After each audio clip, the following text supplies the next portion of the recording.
kuharibu uchumi wa nchi.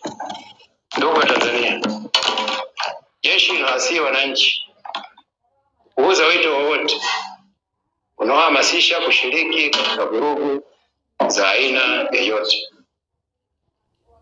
Pia linawataka kutoshiriki katika vurugu na uvunjifu wa amani, bali waendelee na shughuli zao za kila siku za ujenzi wa taifa bila hofu yoyote.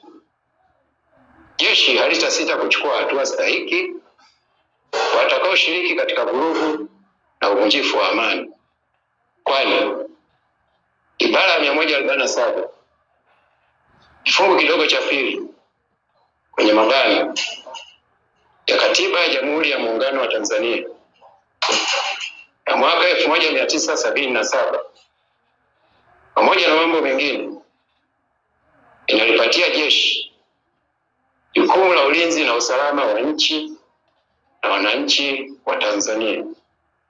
Aidha, jeshi limepewa mamlaka ya kisheria kusaidia mamlaka za kiraia pale kunapotokea vurugu, ghasia na uvunjifu wa amani nchini kwa mujibu wa kifungu cha 22 ya Sheria ya Ulinzi wa Taifa sura ya 192. Ndugu wananchi, jeshi naomba wananchi kutoa taarifa kwa viongozi wa vijiji au viongozi wa mitaa na vyombo vya ulinzi na usalama kuhusu uchochezi au viashiria vya uvunjifu wa amani ili kudumisha utulivu nchini. Aidha, jeshi linawahakikishia wananchi kuwa litaendelea kutekeleza majukumu yake ya ulinzi wa nchi, ulinzi wa katiba, ulinzi wa mamlaka ya nchi, pamoja na kusaidia mamlaka za kiraia kwa weledi, utii, uaminifu na uhodari wa hali ya juu na kwa kuzingatia viapo vyetu. Ndugu wa Tanzania, jeshi linaendelea kushirikiana na wananchi pamoja na vyombo vya usalama ili kudumisha amani, utulivu na umoja kwa maendeleo ya taifa pamoja na wananchi wake. Asanteni sana. JW wana address mambo ya ndani kabla hata wenye mamlaka yao hajatoa official statement ikiachia mbali kauliza majukwani. Safari ni ndefu. Haya mambo ya kiraia, yani kwa Kisukuma tunasema likaya ya kishimbe. Ndio mzee Diara tutafasiria ndio hiyo sasa. Mwambie mzee Diara akwambie nini maana ya likaya ya kishimbe. Ndio maana yake tunayoona Tanzania. Shehe anakuwa msemaji wa chama, mwanajeshi anakuwa msemaji wa serikali, taarifa kwa wananchi.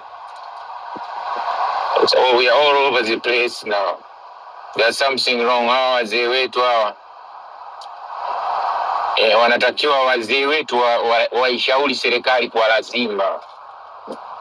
Tatizo wazee wetu hawana hata umoja wao. Sijui kama kuna umoja wa wazee wastaafu wa Tanzania ambao wanaweza kujimobilize wakaenda kuongea na viongozi wa serikali. Tofauti na hapo bwana Karume Kinge, we are going to Somalia. Kwa sababu utasikia hata maneno alikuwa anaongea yule shehe juzi yule. Alafu nenda Nigeria fuatilia yule jamaa wa Boko Haram alianzaje. Ndio nchi zinaanzaga hivyo hivyo. Utasikia kuna kikundi cha magaidi wa Kiislamu Tanzania kiongoza na Sheikh Mwaipopo. Mimi nimeangalia historia ile jamaa wa Boko Haram. Alianza the same, alikuwa anatumika na wanasiasa nini. Matokeo yake alivyozinguana nao akageuzia nchi nzima mpaka leo wanahangaika. Na wahuni wako pembeni wanaangalia tu sehemu moto unawaka waweke petroli. Juzi na yenyewe the same, CCM inashindwa kujisemea leo inasemewa na Sheikh Mwaipopo. Wanastafute watu kwenye ground waongee na watu, wazee waongee na vijana wao. Sio waje waseme na Mwaipopo. Who is Mwaipopo? Kwa kusema watu wa Mwanza. Kwa kusema na watu wa Tarime. That's the problem, my friend. Asante sana kwa mlekezo. Hawa jamaa wanakuja wanatoa statements, unajua ni hali iko tete. Again, you cannot force people kwamba waongoze. You can't. Hadi hao wanatoka. Unajua power ya kiongozi yoyote ni watu walio nyuma yake. Ni watu walio nyuma yake, ni watu. Sio majeshi ya ulinzi, ni watu wanaomsupport kiongozi, ni watu wanaosupport chama. Kama ukiona hivi kwamba hakuna wanasiasa wanaoenda kwa wananchi kwenda kuzungumza, kuwapoza au kuwashawishi, ni hali tata. Mimi sisemu wanatakiwa wajitafakari kama ndio hivi. Kwamba influence ya kisiasa inashindikana hadi kwanza kuwatumia hawa. Mimi wajitafakari. Kuna elements za kifashisti. Ndio wanarani show. Ndio wanawatengeneza kila Mwaipopo kila nani. Kwa hiyo hilo ni tatizo ambalo sijui tutatokaje.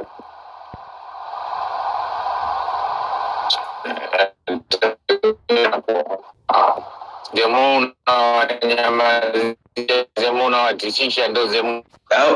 Kwa sababu leadership inahusiana na influence. Influence yako inapoondoka kwa wananchi, hauwezi kulimain kwenye power kwa muda mrefu. Hata ukibaki kwa muda mrefu utafanya dhambi nyingi sana ili ubaki. Njia nyepesi ni kuchagua watu wenye uwezo kwenye CCM ambao wana uwezo wa kuinfluence watu kwamba waone kwamba wao wako sahihi. Lakini hii kwa yote ambaye anafikiri kwamba ni kitu ambacho kitawafanya wa survive kwa muda mrefu, sidhani kama anaona mbali. Hawa jamaa sio kazi yao hii, kazi yao ni kulinda mipaka. Sasa sijui na kama kuna shida, tatizo ni kuaddress ni jinsi gani ya kulitatua. Any social problems ambazo zipo katika nchi, dawa yake ni mazungumzo. Any social problem au political problem, dawa ya hayo matatizo ni mazungumzo. Watu wakae wazungumze, waangalie tatizo liko wapi, nani amekosa, wakae watatue tatizo kwa mazungumzo. Lakini nguvu peke yake haijawahi kutatua tatizo. Sehemu yoyote ile inazalisha matatizo zaidi. Kulindwa ni wa Mwanza au kulindwa, kuna kulindwa mmoja wa Mwanza na mtoto anaitwa Yusuf. Ndio huyo au huyu mwingine? Alikuwa anaishi Mwanza akamia Dar es Salaam zamani. Anaitwa Amani Kulindwa. Yusuf unamjua huyo? Mzee Amani Kulindwa au yupo Yusuf? Yusuf anaweka simu mbali afa anakuwa anasikiliza.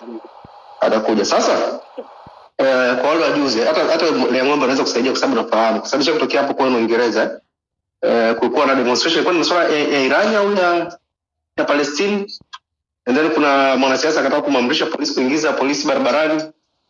Then polisi akagoma. Na pia mnakumbuka kwenye issue ya Floyd. Anaitwa Floyd yule jamaa wa Black Lives Matter. Nafikiri Trump alitaka kuingiza SWAT barabarani, si ndio? SWAT wakagoma kwamba mambo ni ya kwenu huko. Tafadhali jinsi ya kuyamaliza, si ndio? Au hajafikia level ambayo tunataka tu engage. Kuna hata polisi wa Marekani alimwambia tena ni kwa wale watu wanaoandamanaji. Kaambia Trump fuck off. Hii ni haki ya katiba, sisi tuko hapa tawalinda. Hatuwezi kuondoa barabarani. You need to sort out problem ambayo wanailalamikia sasa hivi. Hapa Uingereza mara mbili wamekataliwa hapa. Wanaambia nyinyi acheni hawa watu wakiao kuandamana, acheni waandamane. Kama kuna mambo ya kubadilisha polisi, ndio mkakae bungeni change the police.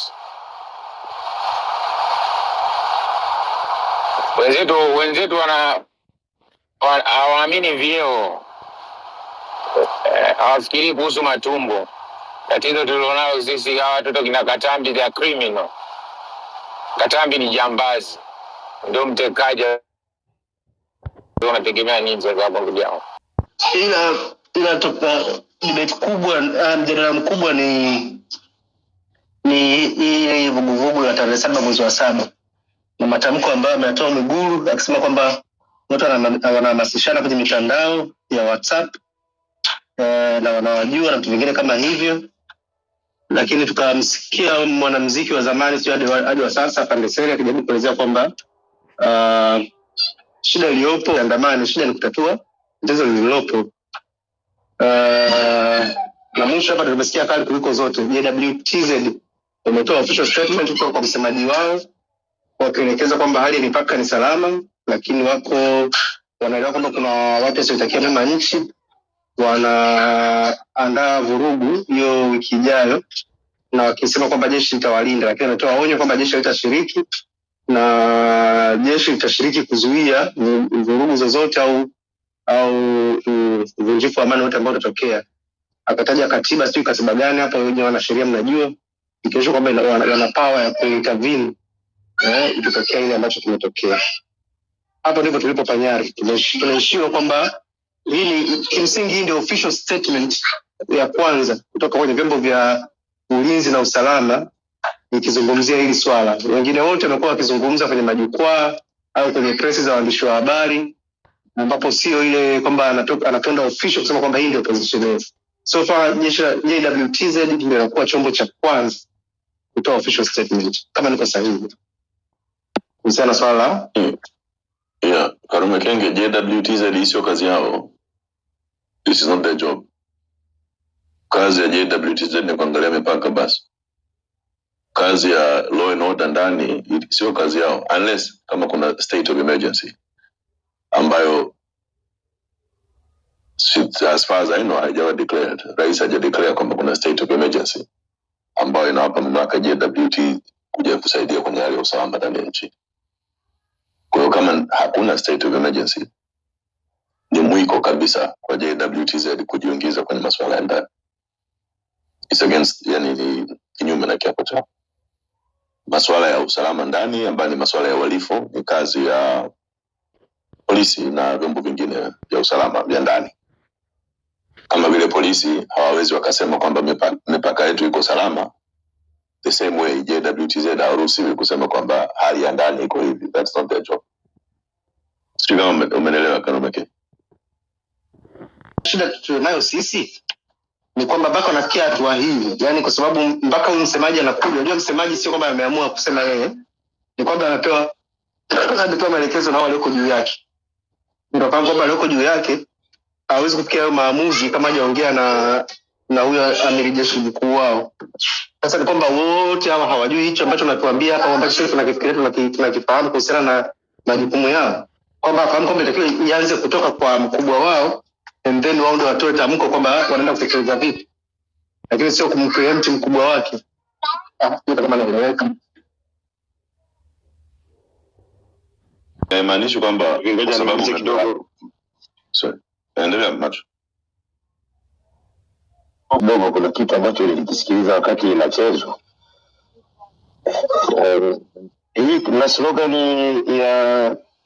ya jeshi Kakangu Benito, bado ni ile kazi na utu, kazi endelee. Kama nilisikia hivyo Karume, inafikishwa na vipi? Nilikuwa namwambia Karume Kenge kwamba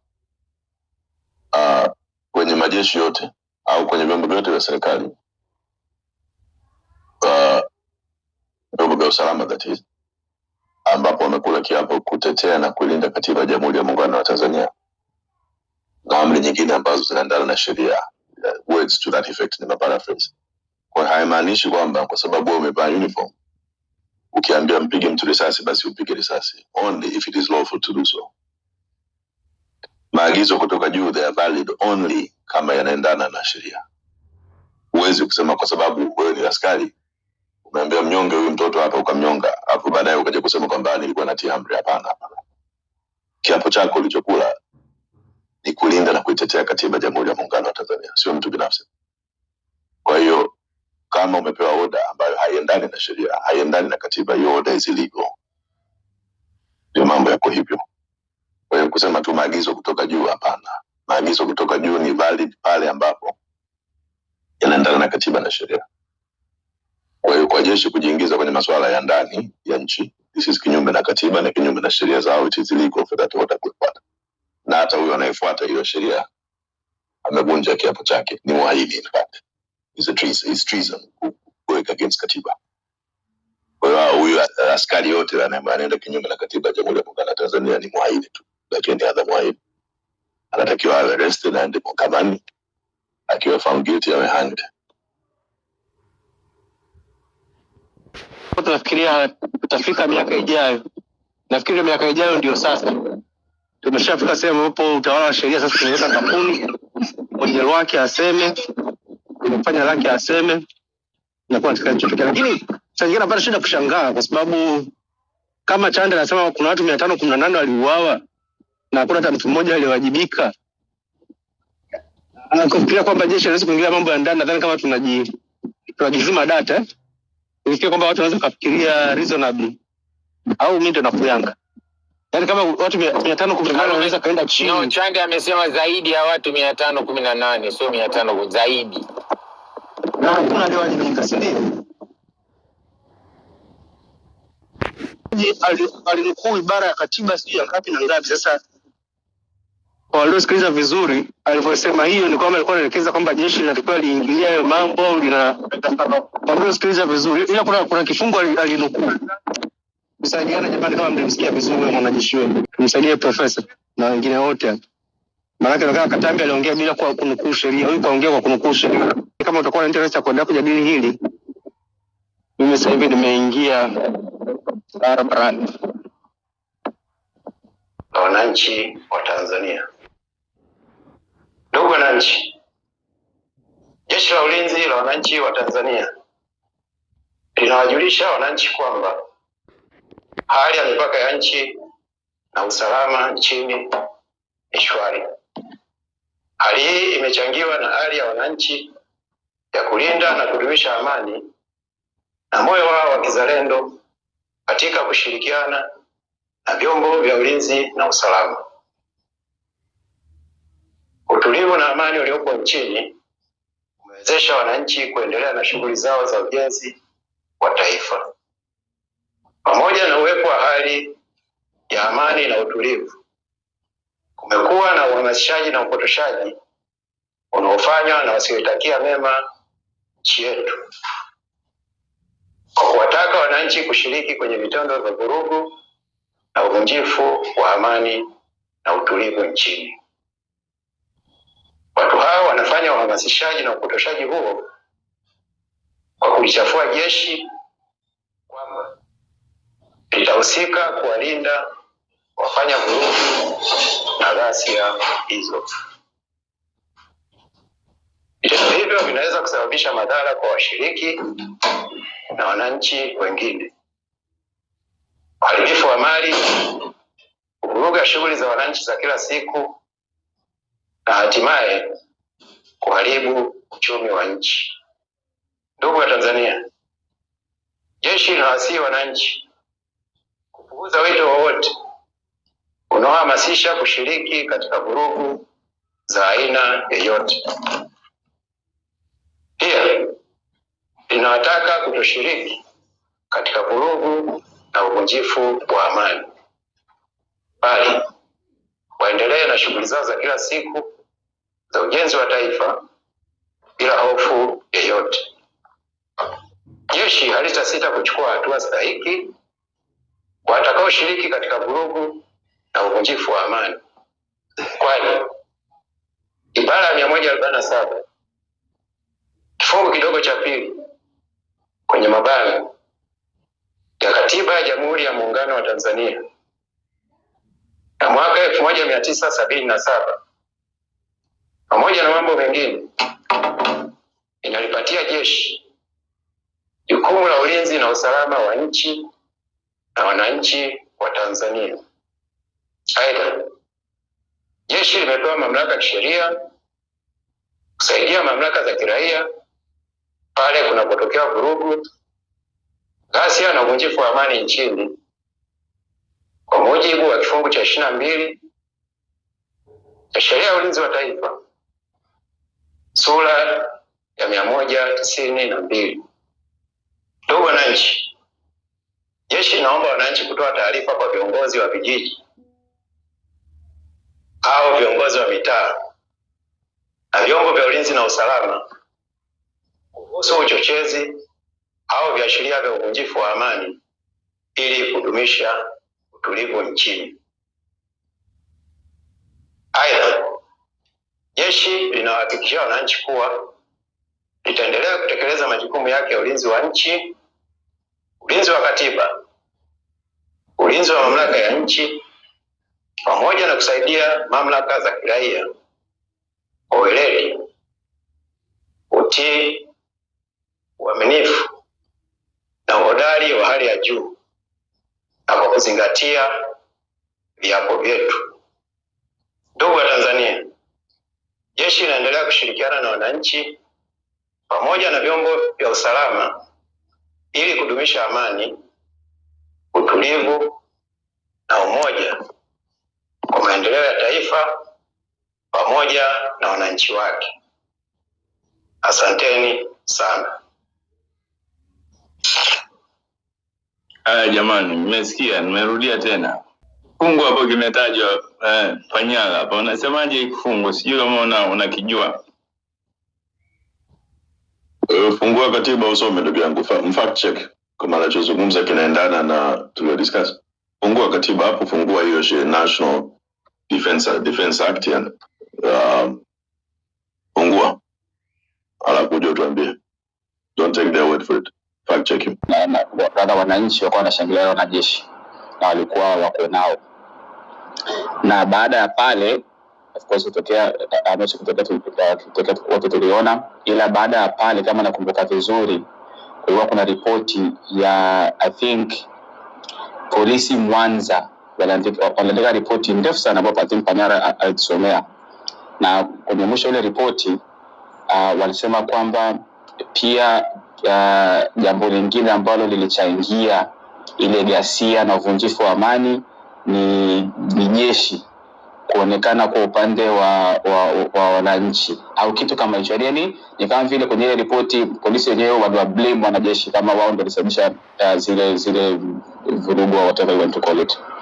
Kwa labda sasa hivi hapa ndo ameona kabisa ili kudhoofisha haya maandamano, kwa maana bado mimi mpaka sasa hivi sisikia mtu akisema kwamba lengo lao ni kwenda kuchoma vitu au kuota ghasia, but anyway labda kwa maana kwamba kwa zamii hapa bora tu ndo wa influence in whatever way waweza kwa influence wale wanajeshi watoke na ni waseme categorically kwamba zamu hii hawatakuwa na wananchi. Kwa hiyo hata ile hope ile ambayo mwaka jana ilikuwepo isipo kabisa. Hizo tu ni mawazo yangu hapo kwa baada kusikia hivyo hizo mbili. But otherwise nadhani sasa hivi saa 7:02 Lupa alituwekea poll hapo juu ambapo inasema nini maoni yako juu ya madai ya Tundu Lissu kuhusu kulipwa fidia na DPP. Mpaka sasa hivi naona kura 84. Okay, so I think nasomaga matokeo. So katika zile option ambazo aliziweka ilikuwa option ya kwanza anastahili alipwe haraka, ya pili anastahili ila hata lipwa, ya tatu hastahili asilipwe, na ya nne madai gani jamani? Madai gani tena jamani? Na matokeo so far 60% wamesema anastahili alipwe haraka. Anaona okay, vote imepanda mpaka 86. Okay, but still 60% inasema kwamba anastahili alipwe haraka. 35% inasema kwamba anastahili ila hatalipwa. 5% ndio wanaweza kwamba madai gani tena bado haelewi, na pia 2% wamesema kwamba hastahili asilipwe. So hii hapa ndo matokeo ya poll yetu ya leo, and kwa niaba ya Kumekucha Group na all moderators fact check huyo afisa ndugu yangu Shayo, hiyo article 147 ya katiba na hiyo article nyingine ya National Defense Act or something like that, ulifanikiwa kumfact check? Bado sijaicheki, niweka tu pembeni, nimeandika pembeni, nataka nije niangalie baadaye. Alright, mimi nimefungua section 147 ya katiba.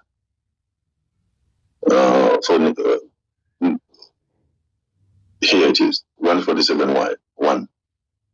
It is hereby prohibited for any person or any organization or any group of persons except the government to raise or maintain in Tanzania an armed forces of any kind. 147(2). the government of the United Republic may, in accordance with law, raise and maintain in Tanzania armed forces of various types for the purposes of defense of security of territory. So security of the territory and the people of Tanzania. Security of the territory and the people of Tanzania. Security of the territory ndio sehemu ya jeshi hiyo. The people of Tanzania. Tunaendelea. The next provision, it is prohibited any member of the defense and security forces to join a political party.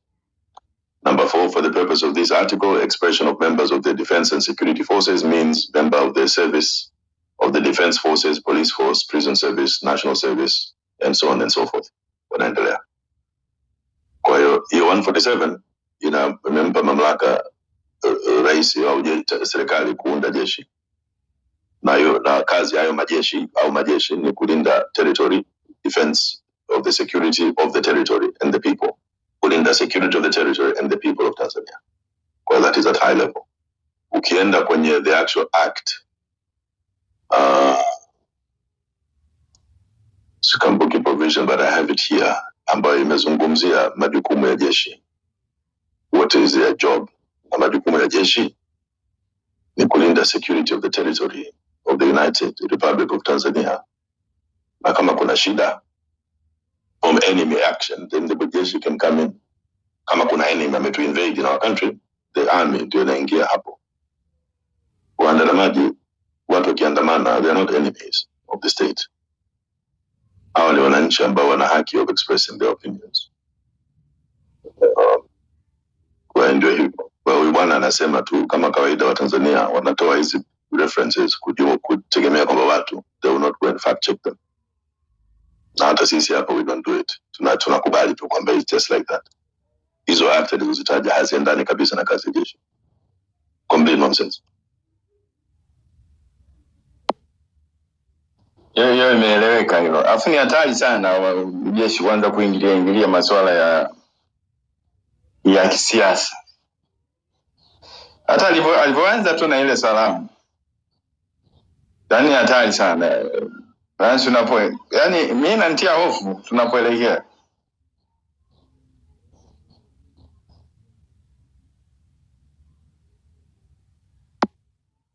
But I think ile kitu kwa nasema kwamba hiyo kufungamanisha waandamanaji na uvunjifu wa amani, na pia I think hapo unaweza kusema kwamba yani ile kwenye mipaka Tanzania kwamba ni mamlaka ya kuunda armed forces ndio rais. Kwa hiyo mimi kwamba hakutaki kuwepo kwa vikundi vyote vile venye any kind of military capabilities. Hapo again nikumbuka ile themazo ya room sawa nasema kuhusu PM kusema kwamba sio kuna vikundi WhatsApp ni nini hapa. Kwa hiyo inawezekana kwamba again they are painting that picture kwamba hiyo vikundi vya wahamasishaji ndio vikundi hivyo viko armed. Kwa hiyo again net ameenda kuform kwa vikundi, kwa hiyo na ni jukumu lao la kuna nini, which again is Kikundi cha WhatsApp is not a problem. Kikundi WhatsApp kama vile kikundi cha kanisani ndio problem. Au kama kikundi cha CCM au cha Chadema au cha Umma and so on and so forth. Anyway, kurudi kwenye hiyo act. Hii ninasoma hapa hiyo Defense Act. Section 2 part 2 section 5. Inasema hii sasa inahusu jeshi. Huyo kanali ule tangea hii inahusu jeshi. Subject to the powers and authority conferred on the President and Commander-in-Chief by the Constitution and the Act or the Council, the Minister shall have control and management of the defense forces and of all matters relating to national defense, including preparation for civil defense against enemy action, and shall be responsible for construction and maintenance of all defense establishments and works for the defense of Tanzania. Okay, the Minister or the Commander-in-Chief on all matters relating to national defense, including preparation for civil defense against enemy action. Chayo, kama unge fact check huyo bwana ndugu yangu, next time usicheze kitu alafu you don't want to fact check. Kuanzia ile mwanzo kabisa kwamba hiyo association ya kuandamana ni equals kuvunja amani. Kuvunja amani equals civil unrest. Civil unrest equals kuactivate jeshi. Ndio sasa hapo tumefika hapo. Kwa hiyo it's again, yani ni unfortunate. It's unfortunate, but yeah, here we are.